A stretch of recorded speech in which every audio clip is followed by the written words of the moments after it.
శ్రీమద్భాగవత గ్రంథానికి నమస్కారం. నిగమకల్పతరోర్గలితం ఫలం సుఖముఖాదమృతద్రవ సంయుతం పిబత భాగవతం రసమాలయం ముహురహో రసికా భువి భావుకాః. శ్రీసుఖ యోగీంద్రుల వారికి నమస్కారం. యం ప్రవ్రజంతమనుపేతమపేతకృత్యం ద్వైపాయనో విరహకాతర ఆజుహావ పుత్రేతి తన్మయతయా తరవోభినేదుః తం సర్వభూతహృదయం మునిమానతోస్మి. నరనారాయణులకు, చతుర్ముఖ బ్రహ్మకు, సరస్వతీదేవికి, వ్యాస మహర్షుల వారికి నమస్కారం. నారాయణం నమస్కృత్య నరం చైవ నరోత్తమం దేవీం సరస్వతీం వ్యాసం తతో జయం ఉదీరయేత్.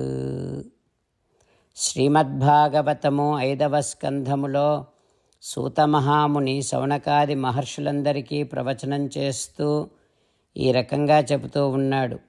ఓ మహర్షులారా, శ్రీసుఖ యోగీంద్రుల వారు పరీక్షిన్నరేంద్రుడికి శ్రీమద్భాగవతాన్ని ఉపదేశం చేస్తూ ఇలా చెబుతూ ఉన్నాడు. ఓ పరీక్షిన్నరేంద్ర, సూర్యునికి 8 లక్షల మైళ్ళ పైన చంద్రుడుంటాడు. చంద్రుడు సూర్యుని కంటే అధికమైనటువంటి వేగముతో చరిస్తూ ఉంటాడు.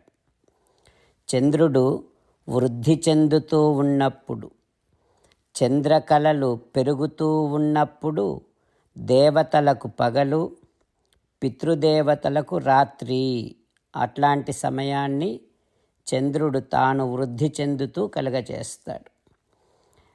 అలాగే చంద్రుడి కళలు రోజురోజుకు తగ్గినప్పుడేమో దేవతలకు రాత్రి అవుతుంది, పితృదేవతలకు పగలవుతుంది.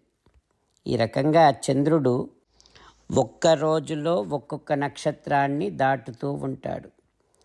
ఏషః షోడశ కలః పురుషో భగవాన్ మనోమయః. 16 కళలు కలిగి ఉన్నటువంటి చంద్రుడు పరమపురుషుడైనటువంటి శ్రీమన్నారాయణుని ప్రభావానికి సూచకం అవుతూ ఉంటాడు. అంతేకాకుండా చంద్రుడు అందరి మనస్సుకు, సకల జీవుల మనస్సుకు అధిష్టాన దేవత. అందుకని చంద్రుడిని మనోమయుడు అని అంటారు. అంతేకాకుండా ఓషధులకు, సకల ఆహార పదార్థములకు తాను అధిష్టాన దేవత, శక్తి ప్రదాత కనుక అతడిని అన్నమయుడు అని కూడా అంటారు. సకల జీవులకు జీవాన్ని ఇచ్చేవాడు కనుక చంద్రుడిని అమృతమయుడు అని కూడా అంటారు. సకల జీవులకు ప్రసన్నతను కలగచేస్తాడు కనుక చంద్రుడిని సర్వమయుడు అని అంటారు. సరే, ఇక చంద్రునికి 16 లక్షల మైళ్ళ పైననేమో నక్షత్రాలుంటాయి. ఈ నక్షత్ర సమూహానికి 16 లక్షల మైళ్ళ పైన శుక్రగ్రహం ఉంటుంది. ఈ శుక్రగ్రహము వర్షాలు పడకుండా ఆపేటటువంటి ఇతర గ్రహాల ప్రభావాన్ని శుక్రగ్రహం నివారిస్తూ ఉంటుంది అంటూ శ్రీసుఖ యోగీంద్రుల వారు ఉపదేశం చేస్తూ ఉన్నారు. ఆ తర్వాత ఏం జరుగుతుందో రేపు తెలుసుకుందాం. ఓం శ్రీకృష్ణ పరబ్రహ్మణే నమః.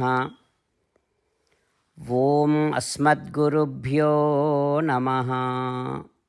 అంతేకాకుండా మనం ప్రతిరోజు శ్రీమన్నారాయణుడికి ఒక 8 పనులు చేస్తాం అని మాట ఇద్దాం. ఎందుకంటే శ్రీకృష్ణ భగవానుడు 18వ అధ్యాయములో 65 నుండి 70వ శ్లోకాల ద్వారా శ్రీమద్భగవద్గీత అంతటికీ సారభూతముగా మనకు 8 పనులు చేయమని చెప్పాడు. అలా చేస్తే చాలు, నేను మిమ్మల్ని అన్ని విధాలుగా రక్షిస్తా అని ప్రమాణపూర్వకముగా ప్రతిజ్ఞ కూడా చేశాడు. అందుకని శ్రీమద్భగవద్గీతను అంతటినీ విన్న తర్వాత అర్జునుడు కూడా చివరకు కరిష్యే వచనం తవ, కృష్ణ నువ్వు చెప్పినట్టే చేస్తా అని అన్నాడు కనుకనే భగవానుడు అర్జునుడికి అన్ని విధాల విజయాన్ని అందించాడు. మనం కూడా ప్రతిరోజు శ్రీమన్నారాయణుడికి ఆ రకంగానే మాట ఇద్దాం.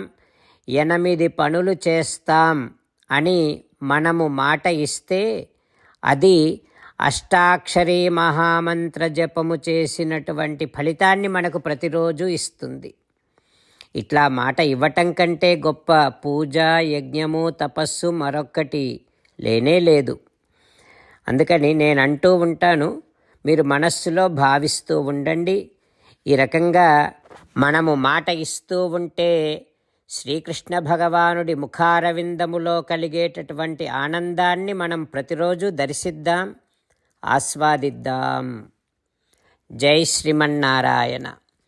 హో శ్రీమన్నారాయణ, నువ్వు చెయ్యమన్నట్టే నేను నిన్నే సంతతము ధ్యానము చేస్తూ ఉంటా. హో శ్రీమన్నారాయణ, నువ్వు చెప్పినట్టే నేను నీ భక్తుడిగానే ఉంటా. హో శ్రీమన్నారాయణ, నువ్వు చెయ్యమన్నట్టే నేను నా విధులను, కర్తవ్యాలను నీ సేవగా, నీ తృప్తి కోసమనే సక్రమంగా నిర్వర్తిస్తూ ఉంటా. హో శ్రీమన్నారాయణ, నువ్వు చెప్పినట్టే నేను నీవాడిని అనే మహావిశ్వాసముతో నీకే నమస్కరిస్తూ ఉంటా. హో శ్రీమన్నారాయణ, మామేకం శరణం వ్రజ, నన్ను ఒక్కడిని మాత్రమే శరణు వేడుకో అని నువ్వే అన్నావు కనుక నేను నిన్ను ఒక్కడిని మాత్రమే శరణు వేడుకుంటా. హో శ్రీమన్నారాయణ, మా శుచః, ఇక దుఃఖించకు అని నువ్వే నాకు భరోసా ఇస్తున్నావు కనుక నేను ఇక దుఃఖించను. హో శ్రీమన్నారాయణ, నువ్వు చెప్పినట్టే నువ్వు నా కోసమని అనుగ్రహించినటువంటి శ్రీమద్భగవద్గీతను ప్రతిరోజు కనీసము 1 శ్లోకాన్నైనా జ్ఞాపకం చేసుకుంటూ శ్రీమద్భగవద్గీతను అనుసంధానము చేస్తూ ఉంటా. హో శ్రీమన్నారాయణ, నువ్వు చెప్పినట్టే నువ్వందరి కోసమని చెప్పినటువంటి శ్రీమద్భగవద్గీతను తెలియని భక్తులందరికీ తెలియచేసే నా వంతు ప్రయత్నాన్ని నేను నిరంతరము కొనసాగిస్తూనే ఉంటా. హో శ్రీమన్నారాయణ, నేను నువ్వు చెప్పినట్టే చేస్తా, నీకు నచ్చినట్టే ప్రవర్తిస్తా, నీకోసమే పని చేస్తూ ఉంటా. కరిష్యే వచనం తవ. జై శ్రీమన్నారాయణ. భక్తులకు ప్రత్యేకమైనటువంటి విజ్ఞాపన. మీకు అన్ని విషయాలలో వెంటనే మంచి ఫలితాలు రావాలి అనంటే ప్రతిరోజు 1 నిమిషం వెచ్చించి నారాయణాస్త్రాన్ని చదవండి. ఇక మీకు తిరిగే ఉండదు. నారాయణాస్త్రాన్ని పొందడానికి మీరేం చేయాలంటే నారాయణాస్త్రం అనే వెబ్సైట్కి వెళ్ళి మీ పేరు, మీ ఈమెయిల్ ఇస్తే మీ ఈమెయిల్కి నారాయణాస్త్రం PDF వస్తుంది. అందులో ఒక రామాయణ శ్లోకం, ఒక గీతా శ్లోకం, ఒక విష్ణునామం ఉంటాయి. ఆ 3ంటిని కలిపి నారాయణాస్త్రం అంటాం. ప్రతి ఒక్కరికి వేరువేరు శ్లోకాలను ఇస్తున్నాం. ఆ రకంగా ఎవరి శ్లోకాన్ని వారు ప్రతిరోజు తప్పనిసరిగా చదవటం వలన ప్రతిరోజు ప్రతి 24,000 భక్తులతో ఒకసారి సంపూర్ణ రామాయణ పారాయణ, 33 సార్లు శ్రీమద్భగవద్గీత పారాయణ, 24 సార్లు శ్రీ విష్ణు సహస్రనామ స్తోత్ర పారాయణ జరుగుతుంది. ప్రతి ఒక్కరికి అంతటి విశేష ఫలితము ప్రతిరోజు లభిస్తుంది. అందుకని మీరు, మీ కుటుంబ సభ్యులు అందరూ ఒక్కొక్కరు ఒక్కొక్క నారాయణాస్త్రాన్ని వెంటనే పొందండి. జై శ్రీమన్నారాయణ.